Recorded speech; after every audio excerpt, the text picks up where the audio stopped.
मैं Jitendra Singh, Pascal civil services में आप सभी का स्वागत है। हम लोग जो है पिछले वीडियो में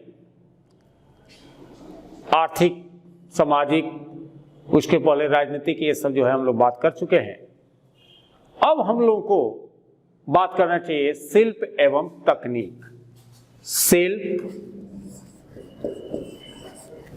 एवं तकनीक, इसकी बात करनी चाहिए। तो ध्यान रखिएगा कि सैंधव सभ्यता के लोग पत्थर के अनेक प्रकार के औजार प्रयोग करते थे। सैंधव लोग या सैंधव सभ्यता के लोग पत्थर के अनेक प्रकार के औजारों का प्रयोग करते थे और तांबे के साथ टीन मिलाकर कांसा तैयार किए। क्या किए थे कि तांबे और प्लस टीन को मिलाकर इन लोगों ने क्या एक नया चीज बनाया, कांसा, ये बना लिया था। लेकिन हड़प्पा में कांसे के औजार बहुत ज्यादा नहीं मिले हैं। हड़प्पा में कांसे के औजार बहुत ज्यादा नहीं मिले हैं। हड़प्पा समाज के शिल्पियों में सबसे देखिएगा कि महत्वपूर्ण जो स्थान जिस समुदाय का था वह था कशेरों का समुदाय। और देखिएगा कि राजस्थान में एक खेतड़ी जगह, कई बार परीक्षा में पूछा है, तो तांबा जो ये लोग मंगाते थे राजस्थान के खेतड़ी से, ठीक है ना। फिर जो आप देखिए टीन अफगानिस्तान से, सोना चांदी शायद ये भी अफगानिस्तान से। यानी कि आप देखेंगे कि टीन हो गया आपका अफगानिस्तान ईरान से, चांदी अफगानिस्तान ईरान से, तांबा यानी कि आपको खेतड़ी बताया गया, बलूचिस्तान बताया गया, सोना ईरान से, सीसा अफगानिस्तान, राजस्थान इत्यादि जगह से, लाजवर्द मणि मेसोपोटामिया या बदखशा भी आप कह सकते हैं, सेल खड़ी गुजरात, राजस्थान और बलूचिस्तान आदि जगह से लोग मंगाते थे। इस काल में यानी कि हड़प्पा सभ्यता काल में कुंभार के चाक का बहुत ज्यादा प्रचलन था और हड़प्पाई लोगों के मृद भांडों की अपनी खास विशेषता थी। ये भांडों को चिकने और चमकीले बनाते थे। मोहनजोदड़ो से किसी बर्तन पर लेख नहीं मिलता है, लेकिन हड़प्पा के बर्तनों पर लेख भी मिलते हैं। हड़प्पा के कुछ बर्तनों पर मानव आकृतियां भी दिखाई देते हैं। अब इस यानी कि आप देखेंगे शिल्प एवं तकनीक के बाद हम लोग आते हैं लिपि पर। लिपि, अब ये जो है आप देखेंगे कि सिंधु लिपि में लगभग 64 जो है 64 ये मूल चिन्ह थे। मूल चिन्ह थे 64 और 250 से 400 तक अक्षर थे।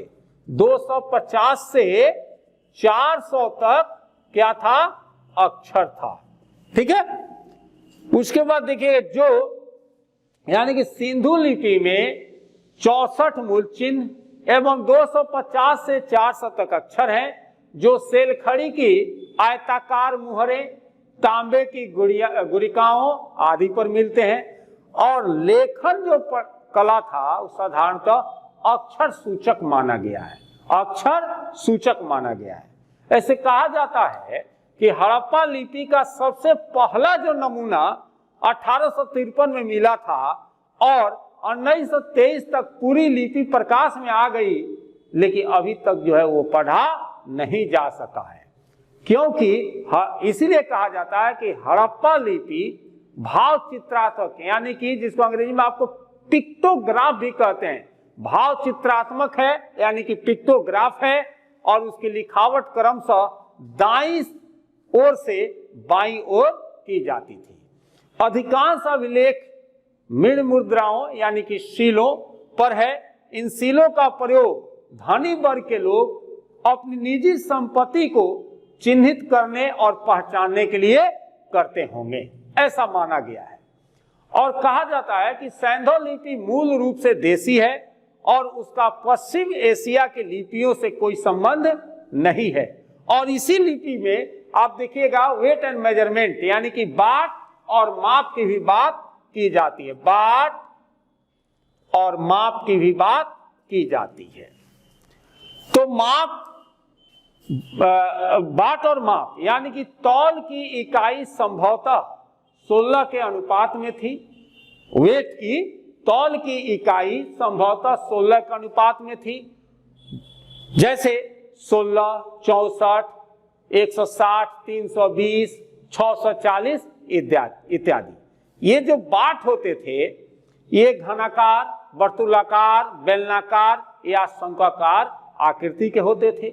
मोहनजोदड़ो से सीप का बना हुआ तथा लोथल से हाथी दांत का बना हुआ एक एक पैमाना यानी कि स्केल मिला है। इसका प्रयोग संभवतः लंबाई मापने में किया जाता होगा।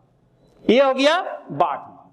उसके बाद देखिएगा कि बात आती है मृदभांड की। ये सब छोटा छोटा टॉपिक है लेकिन इससे क्वेश्चन उठता है, इसलिए आप लोगों को इसको अच्छा से देखना चाहिए।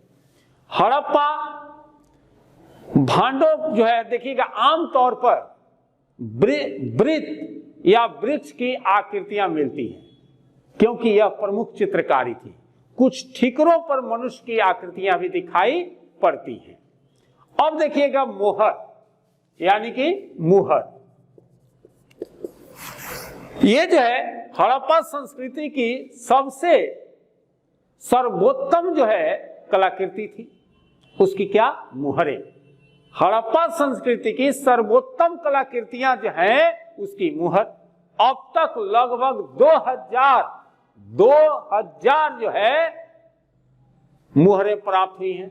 इनमें से अधिकांश मुहरे लगभग 500 के करीब मोहनजोदड़ो से मिली है। अधिकांश मुहरों पर लघु शिलालेखों के साथ साथ एक सींगी सांड, भैंस, बाघ, बकरी और हाथी की आकृतियां खोदी गई हैं।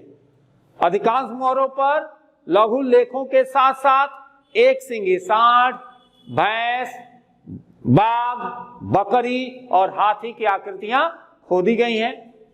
और मुहर जो बना गया है उसमें सेल खड़ी का प्रयोग किया गया है। लोथल और देसलपुर से तांबे के बनी मुहरें प्राप्त हुई हैं। और सैंधव मुहरें मुख्य रूप से देखिएगा परीक्षा में ये पूछता भी है कि सैंधव की मुहरें जो है बेलनाकार, वर्गाकार, आयताकार एवं वृत्ताकार मिला है। अब जो है आप देखेंगे कि ये जो सैंधव सभ्यता है इसके कुछ मुहर पर, सैंधव सभ्यता के कुछ मुहरों पर देवी देवताओं जैसे पशुपति, शिव की आकृतियों को चित्रित किया गया है। और ऐसा लगता है कि जो मुहर पर देवी देवताओं की जो आकृतियां मिली हैं उससे ऐसा लगता है कि इनका जो है धार्मिक महत्व तो बहुत ज्यादा रहा होगा। और वर्गाकार मुद्राएं बहुत ज्यादा प्रचलित थी। मोहनजोदड़ो, लोथल और कालीबंगा से आप देखिएगा राज मुद्रांक यानी कि सीलिंग जो है मिले हैं, जिसमें व्यापारिक जो है आदान प्रदान का क्रियाकलाप का ज्ञान होता है। अब इसी में आता है एक लघु मृण मूर्तियां। सिंध प्रदेश में भारी संख्या में आग में पकी हुई मिट्टी, जिसको कि हम लोग टेराकोटा भी कहते हैं, सिंधु प्रदेश में भारी संख्या में आग में पकी मिट्टी की बनी मूर्तिकाएं मिली हैं, जिसको कि हम लोग टेराकोटा कहते हैं। इनका प्रयोग या तो खिलौने के रूप में या पूज्य प्रतिमाओं के रूप में होता था। इसमें कुत्ता, भेड़, गाय, बैल और बंदर की प्रतिकृतियां जो है मिली हैं। यद्यपि नर और नारी दोनों की मृण मूर्तियां मिली हैं तथा नारी मृण मूर्तियां अधिक संख्या में है। और प्रस्तर शिल्प में हड़प्पा संस्कृति पिछड़ी हुई थी। अब जो है अगला हम लोग इस पर टॉपिक देखेंगे वो है व्यापार, क्योंकि व्यापार के बिना सब अधूरा है। व्यापार ये जरूरी है क्योंकि इस काल के लोग, सिंधु सभ्यता के लोग हड़प्पा सभ्यता के लोगों के जीवन में व्यापार का बहुत ही ज्यादा महत्व था, बहुत महत्व था। और इसकी जानकारी यानी कि सिंधु सभ्यता के लोगों के जीवन में व्यापार का बहुत ज्यादा महत्व था, इसकी जो पुष्टि या इसकी जानकारी हम लोगों को हड़प्पा, मोहनजोदड़ो तथा लोथल में अनाज के बड़े बड़े कोठारों तथा ढेर सारी सीलों एवं एक रूप लिपि और मानकीकृत माप तौलों के अस्तित्व से होती है। क्योंकि यह जरूरी था कि सिंधु सभ्यता के लोगों के जीवन में व्यापार का बहुत महत्व था। इसकी जानकारी हम लोगों को हड़प्पा, मोहनजोदड़ो तथा लोथल से मिलती है। तो कहां से मिलती है? तो हड़प्पा, मोहनजोदड़ो और लोथल में जो अनाज के बड़े बड़े जो कोठार मिले हैं, जहां ढेर सारी मृण मुद्राएं मिले हैं और एक रूप लिपि में और मानकीकृत यानी कि सर्टिफाइड जो माप तौल जो मिला है, इसके अस्तित्व से ऐसा लगता है कि उस समय व्यापार व्यापक पैमाने पर था। हड़प्पा के लोग व्यापार में धातु के सिक्कों का प्रयोग नहीं करते थे। जितने भी आदान प्रदान थे वस्तु विनिमय द्वारा करते थे। तो ये वस्तु विनिमय क्या होता है? जैसे देखिए कि हमको जो है चीनी का काम है और हमारे पास चावल है, तो हम ले गए और चावल दे दिए और उतना चीनी ले लिए। ये हुआ वस्तु विनिमय। यानी कि ये हड़प्पा काल के जो लोग थे, ये इनका जो आदान प्रदान होता था वह वस्तु विनिमय द्वारा होता था। और यहाँ का जो व्यापार है स्थलीय व्यापार में, यानी कि जो स्थल मार्ग से, रास्ते से, रोड से जो व्यापार होता था, उसमें अफगानिस्तान तथा ईरान था। तथा जलीय व्यापार यानी कि समुद्र के रास्ते से, पानी के रास्ते से जो है मकरान के नगरों की भूमिका महत्वपूर्ण थी। यानी कि स्थलीय व्यापार में अफगानिस्तान तथा ईरान एवं जलीय व्यापार में मकरान जो है इसकी महत्वपूर्ण भूमिका थी। बहरीन द्वीप से के व्यापारी दोनों देशों के बीच के बिचौलिए का काम करते थे। यानी कि देख लीजिए, बहरीन द्वीप का जो व्यापारी थे, ये दोनों देशों के बिचौलिए यानी कि वो जो है बीच का वो होते थे, मध्यस्थ होते थे। मोहनजोदड़ो की एक मुहर पर एक ठीकरे के ऊपर सुमेरियन ढंग से नाव को चित्रित किया गया है। मोहनजोदड़ो से एक मुहर मिला है, मुहर पर एक ठीकरे के ऊपर सुमेरियन ढंग की नावों के चित्र अंकित हैं। सुमेरियन लेखनों से पता चलता है कि उन नगरों के व्यापारी मेलुहा के व्यापारियों के साथ वस्तु विनिमय करते थे। तो मेलुहा का जो समीकरण है वह सिंध प्रदेश से किया गया है। मेलुहा शब्द शायद सिंध के लिए ही आया है। और लोथल से फारस की मुहरें तथा कालीबंगा से बेलनाकार मुहरें भी सिंधु सभ्यता के व्यापार को जो है व्यापार के साक्ष्य को प्रस्तुत करती है। और आप देखेंगे कि लोथल से जो फारस की मुहर यानी कि फारस से हम लोग को व्यापार होता था तब तो उसका सील मिला, और कालीबंगा से बेलनकार मुहर भी मिला है। तो ये जो सिंधु सभ्यता के व्यापार को होता था, इसको ये प्रमाणित करता है। और फिरोजा, लाजवर्दमणि, हदशाम और 3 सिंधु घाटी के बाहर से मंगाए जाते थे। तो आप जो है आप देखेंगे कि सिंध तथा मेसोपोटामिया दोनों सभ्यताओं में मातृशक्ति की उपासना होती थी तथा दोनों के निवासी बैल, बतख, पाषाण स्तंभ को पवित्र मानते थे। सैंधव सभ्यता की समृद्धि का प्रमुख कारण उसका विदेशी व्यापार था। ये सब क्वेश्चन पूछा जाएगा कि सैंधव सभ्यता की समृद्धि का प्रमुख कारण क्या था? तो विदेशी व्यापार था। सिंध प्रदेश एवं ईरान के बीच विनिमय की कड़ी व्यापारिक मंडी फारस की खाड़ी में बहरीन द्वीप में थी। ये जो है यानी कि व्यापार था। और आप देखेंगे कि इस चीज को हम लोग जो समझे उसको अच्छा से हम लोग को ये कर लेना चाहिए।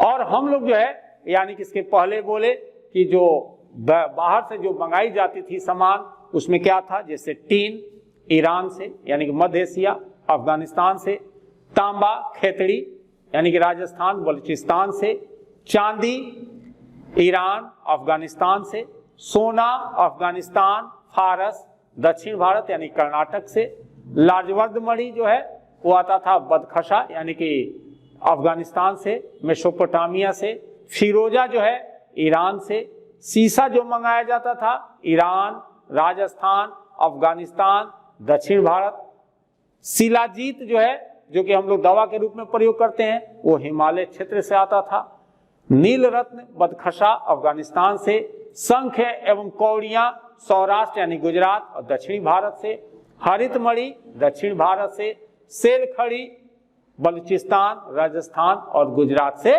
मंगाई जाती थी। ये जो है आज हम लोग जो है अब इसका एक चीज बचता है पतन, वो जो है आप उसको भी देख लेंगे। तब तक के लिए आप लोगों को बहुत बहुत धन्यवाद। जय हिंद, जय भारत।